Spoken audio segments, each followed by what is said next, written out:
Ngayon, ang Pangulo mismo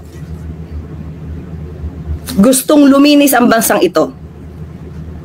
Bakit nagiging hadlang si Senator Amy Marcos?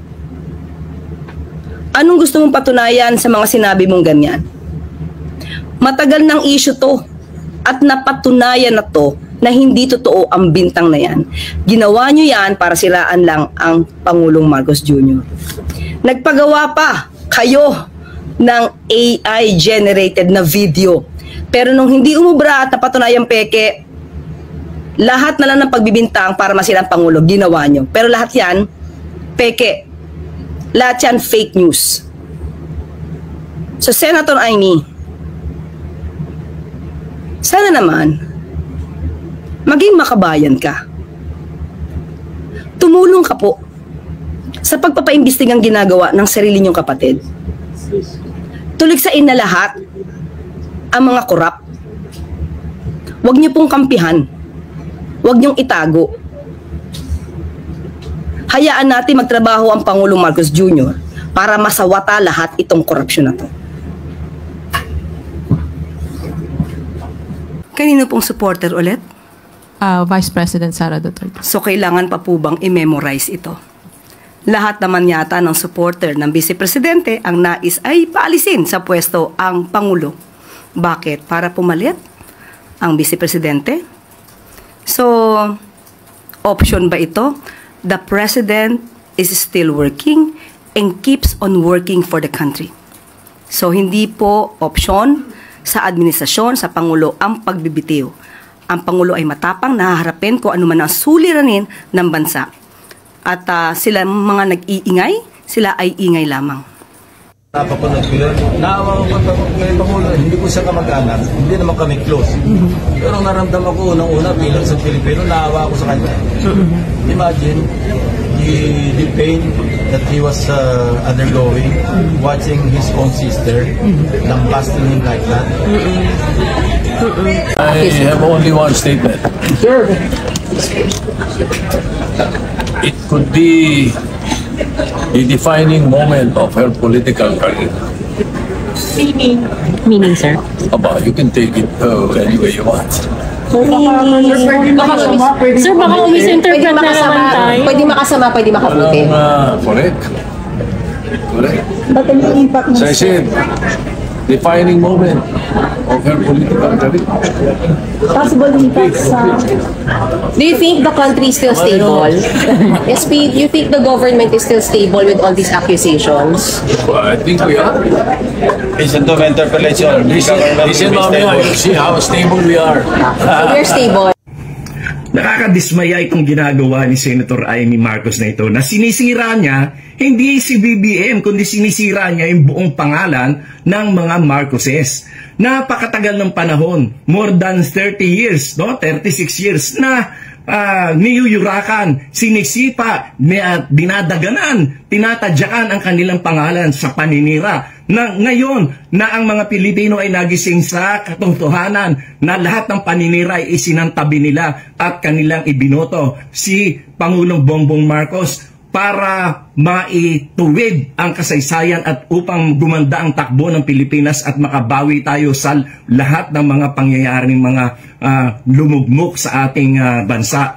Ngayon ay sinisira niya. Sinasabi pa niya na nag-drug user daw si BBM at yang kaya pinakasalan ni Lisay upang maging matuwid ang kanyang buhay. Napakalaking kalokohan yan. Huwag nating maliitin ang pagmamahal ni First Lady Lisa Araneta Marcos kay Pangulong Bongbong Marcos, sapagkat noong panahon na yon ay dapang-dapa sila. Talagang kanyang minahal ang ating Pangulo noong panahon na hirap sila, noong panahon na niyuyurakan at tinatadyakan ang kanilang pangalan. At noong panahon na yon ay wala sa posisyon si Pangulong Bongbong Marcos. Noong pinakasalan siya, nilalait pa niya, panlalait pa yung ginagawa ni Senator Amy Marcos. Nasaan naman ang kanyang utak? Sana napunta ang utak mo, Amy? Kaibigan kita pero hindi ganyan dapat ang ginagawa mo. Sinisira mo yung pangalan ng buong pamilya nyo. Bakit? Kasi meron ka nahuhulinigan na yung iyong badman dyan sa DPWH ay malapit na raw kumanta. Sa aking pagkakaalam, sa mga media circle, ay malapit na kumanta yung iyong bagman dyan sa Ilocos, yung mga DPWH projects na yan. At sa aming narinig din na si Diskaya pala ay contributor sa campaign mo, na donors mo rin sa campaign mo. At yung hindi ka napagbibigyan doon sa mga pwesto na gusto mong ipa-appoint. Kaya ikaw ay galit na galit sa iyong kapatid. Pero kung galit ka sa kapatid mo, dapat ay yan ay ipaglihim nyo lang sa inyong pamilya. Huwag mo idamay ang mga Pilipino, huwag mo idamay ang Pilipinas. Ngayon maninira ka, magdi-destabilize ka ng gobyerno. Sino pinapahirapan mo? Ang mga Pilipino. Yan ba ang dapat mong gawin? Dapat mo bang sirain ang ating bansa? Mag-isip-isip ka, Aimee. Nasaan ang utak mo? At sinisiraan mo pa si BBM para ikaw ay makapagtakbo sa ticket ni Sara as Vice President. Yan pala ang plano mo, ha? Na magtumakbo kang Vice President kay Sara. Nasaan na? Nasaan ang lohika mo? Nasaan ang iyong isip na punta? Ha? Kinakampihan mo ang mga mamamatay tao, ang mga magnanakaw, ang mga korap. Hindi lang corrupt, na sobrang corruption ang ginawa niyan din lang sa flood control project. Kung hindi pa dahil kay BBM, hindi mabubunyag yan. Tapos ngayon, ikaw pa ang kumakampi sa mga magnanakaw. Ano ka ba? Pambihira ang utak mo, Aimee. Hindi ko malaman kung saan mo nakuha yung utak mo. Si Sara, walang kapanapanalo yan sa pagka-presidente. Kayo lang ang nagsasalita ng ganyan sapagkat kinukondisyon nyo ang isip ng mga Pilipino. Dahil takot na takot kayo, takot na takot ang mga Duterte at ang kanilang mga tauhan na sangkot sa mga corruption. Takot na takot kayo na kayo ay makukulong na. Kaya yan ang inyong pinagsisintir. Kaya kayo ay kinakalaban at binabagsak nyo ang gobyerno ni BBM.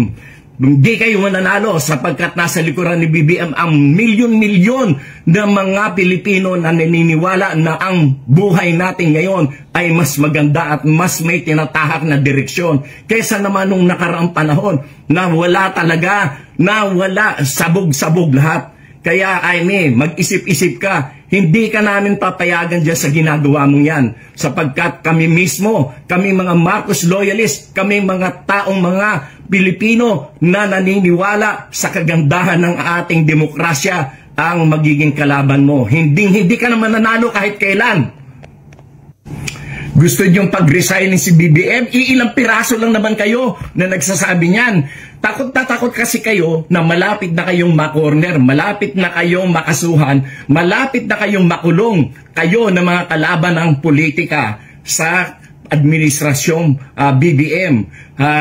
Nagsisigawan kayo, iilang piraso lang kayo gusto mag-resign, samantalang mas marami ang naniniwala at kumakampi kay Presidente Bongbong Marcos. Yung mga aligasyon niya ng mga adik-adik na yan, lumang tugtugi na yan, wala nang bumibili dyan. Kahit nga noon pang binabato yung issue na yan kay President Bongbong Marcos, anong nangyari?